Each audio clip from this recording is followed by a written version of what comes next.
Hey, 2024 is the year of Saturn, and today I wanted to share with you a video that I have made, and it is about Saturn's role in astrology and numerology. I want to touch up on a little bit on tarot and its transit currently through Pisces. So Saturn is the second largest planet in our solar system, and it is the last planet in our solar system visible with the naked eye. It was formed at the same time as the rest of the solar system from a large spinning disk of gas and dust. Now Saturn is about 4.6 billion years old. It is known for its enormous ice rings, and it's considered to be beautiful. Interesting fact about these rings is that from time to time, meaning every 13 to 15 years, they seem to be invisible to us looking from Earth, and this happens due to the planet's tilt or rotation on its axis, and this will fully happen again in 2025. Now this of course is an optical illusion, and the rings will become more and more visible after that period. Now mythology and history of Saturn. The name Saturn may have come, according to some, from Satus, which means sowing, like sowing the seeds, or name came from Roman god of agriculture and wealth. Others connect the name Saturn with the Etruscan god Satre, which referred to a god of the underworld responsible for the funeral matters, which is why in astrology we connect Saturn mostly with endings of different sorts.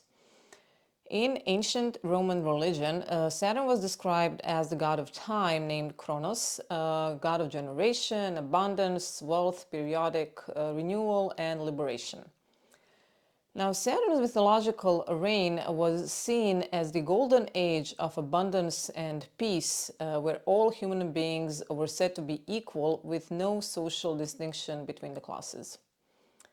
Now, we associate Saturn with agriculture and harvest, but also with maximum achievements, which usually occur through obstacles, delays, resistance, isolation, concentration, patience, and it indicates caution and accumulation of experience or wisdom. In art, Saturn is usually depicted as an older man wearing a toga and in his hand wielding a scythe, which is an agricultural tool used for mowing grass or harvesting crops. Now, the essence of the planet is slow, indicating its effects will remain for a long time. Now, getting through the period of perseverance and hard work will give rewards on all levels. Easy to say, right? Now, Saturn's motto might as well be "No cross, no crown." Saturn is a very physical planet, a planet of maturity, also known as the timekeeper, and works best when you're in it for the long haul. In astrology, Saturn is connected with the zodiacal sign of Capricorn, and it is a traditional ruler of Aquarius. He's usually seen as the great malefic, does not make things easy at all. However, his rewards can be extreme, like immense prosperity and knowledge. It rules over second half of December, all of January, most of February, and these months are known to be the most inactive months of the year. Now, the day of Saturn is Saturday. His colors are dark, like black and brown, dark blue, and for some dark purple. His crystals, most often you will hear blue sapphire, but also all dark crystals are connected with Saturn in one way or the other, and some of these are obsidian, black tourmaline, onyx, jetstone, shungite or elite shungite. And for the purposes of today's video, I am wearing a ring that is embedded in copper, and it is elite shungite. I absolutely love this ring. And these rings, these stones, crystals, dark crystals, are often connected with offering protection of some sort. Other crystals that can be connected with Saturn are smoky quartz, garnet stone, iolite, to name a few, and his metal is considered to be lead, but it can also be steel and iron, although iron usually is connected with Mars, but you know.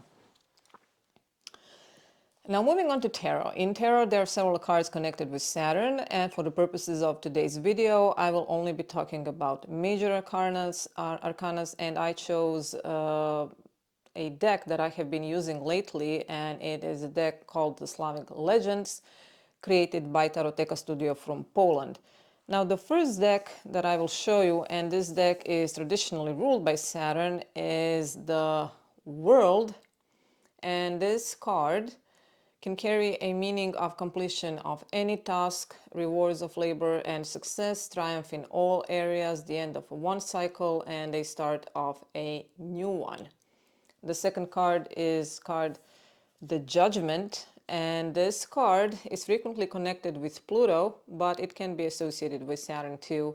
Indicates new potential, opportunities not to be missed or ignored, career success, enjoyment of past efforts, fear and refusal to move on, and delays in outcomes.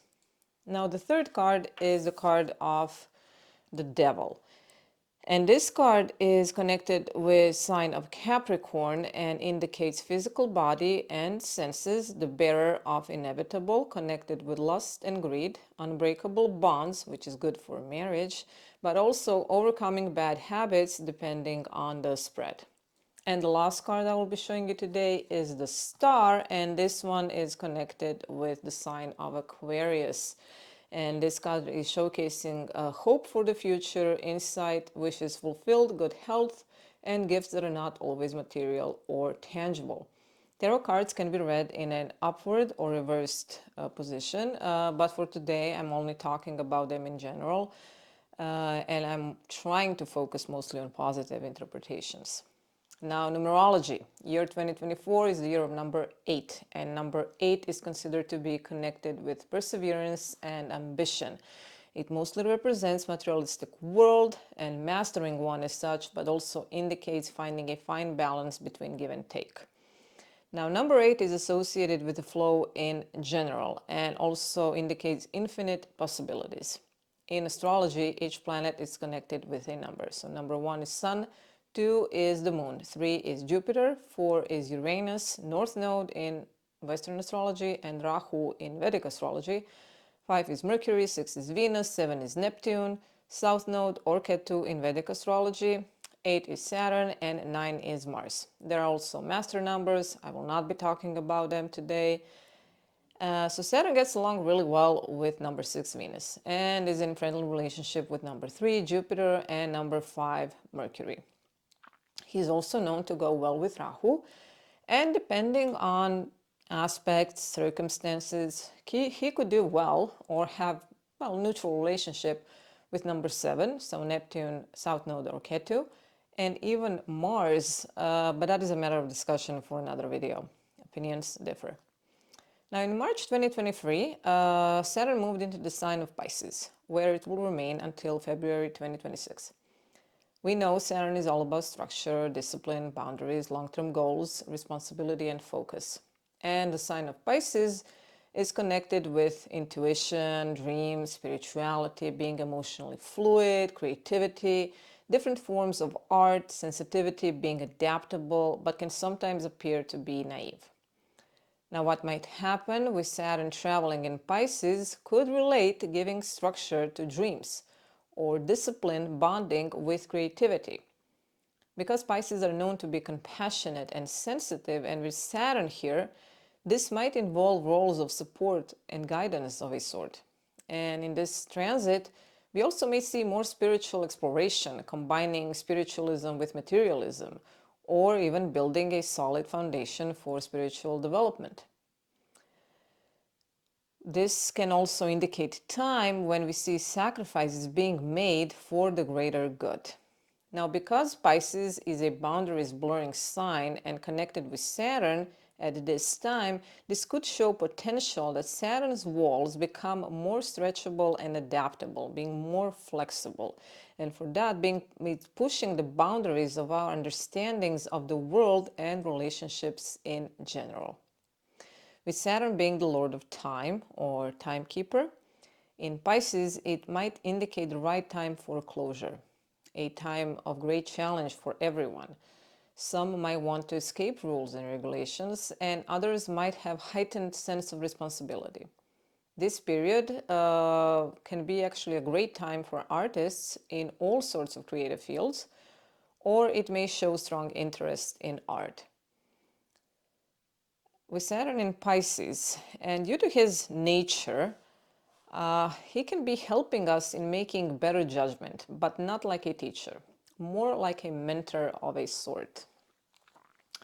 Now, with all this being said, I would like to finish this video by saying that it can be very easy talking about a planet or transit in a negative way.